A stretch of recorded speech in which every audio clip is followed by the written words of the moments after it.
പെട്ടെന്ന് ഉണ്ടാക്കാം. ചിക്കൻ ഒറ്റ മൈൻറ്റ്. മഞ്ഞൾപ്പൊടി 1/2 സ്പൂണ്.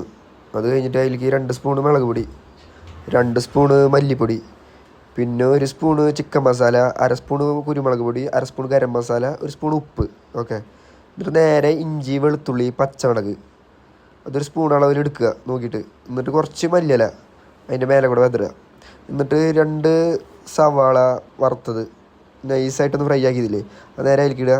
2 തക്കാളി ജ്യൂസ് അടിച്ച് അതും അതിൻ്റെ മേലെ കൂടെ 2 സ്പൂണ് തൈര്, വലിയ കട്ടിയില്ലാത്ത തൈര്, പിന്നെ ഒരു ചെറുനാരങ്ങ പകുതി ഒന്ന് പിഴിഞ്ഞു കൊടുക്കുക. എന്നിട്ട് നല്ലപോലെ അങ്ങോട്ട് ഇളക്കുക. ഇളക്കി അങ്ങോട്ട് യോജിപ്പിക്കുക. എല്ലാ മസാലയും ഫുള്ള് പിടിക്കുന്ന രീതിക്ക് നല്ലോണം ഒരു 2 മിനിറ്റ് അങ്ങോട്ട് ഇളക്കി കൊടുക്കുക. ഇളക്കി കൊടുത്തിട്ട് നല്ലപോലെ ആയി കഴിഞ്ഞിട്ട് വെച്ചാൽ എന്നിട്ട് ഇതുപോലെ ഒന്ന് മസാല പിടിച്ച പോലെ വന്നു കഴിഞ്ഞിട്ട് വെച്ചാൽ അതൊരു 10 മിനിറ്റ് അടച്ചു വയ്ക്കുക. എന്നിട്ട് നേരെ ഒരു ഫ്രൈ പാൻ എടുത്ത് എണ്ണ ചൂടായി കഴിഞ്ഞിട്ടുണ്ടെങ്കിൽ അതിലേക്ക് വെച്ച് കൊടുക്കുക. ഓക്കെ. അതിൽ വെച്ച് കൊടുത്തു കഴിഞ്ഞിട്ടുണ്ടെങ്കിൽ നിങ്ങളുടെ വലിയ ഫ്രൈ പാൻ ആണെന്നുണ്ടെങ്കിൽ അതിൽ ചെയ്താൽ മതി. ഞാൻ എൻ്റെ കയ്യിൽ ചെറുതുള്ളൂ, അപ്പോൾ അതിൽ അഡ്ജസ്റ്റ് ചെയ്ത് വെക്കണം. ഓക്കെ.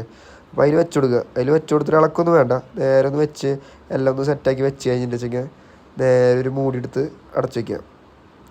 ഇനി ലേശം ചൂടുവെള്ളമല്ലേ അതിലേക്ക് ഒഴിച്ച് കൊടുക്കുക.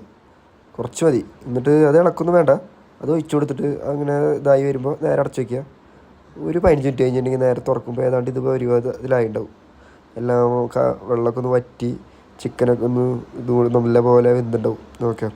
അപ്പോൾ അതിങ്ങനെ ആയി കഴിഞ്ഞിട്ട് ചിക്കൻ നോക്കും ഉപ്പൊക്കെ എങ്ങനെയായിട്ടുണ്ടെന്നൊക്കെ നോക്കുക. നമ്മുടെ ഇപ്പോൾ പാകമായിരുന്നു, കറക്റ്റായിരുന്നു. ഉപ്പൊന്നും ഞാൻ സെപ്പറേറ്റ് ഇട്ടിട്ടില്ല. അപ്പോൾ ഇത്രയുള്ള പരിപാടി.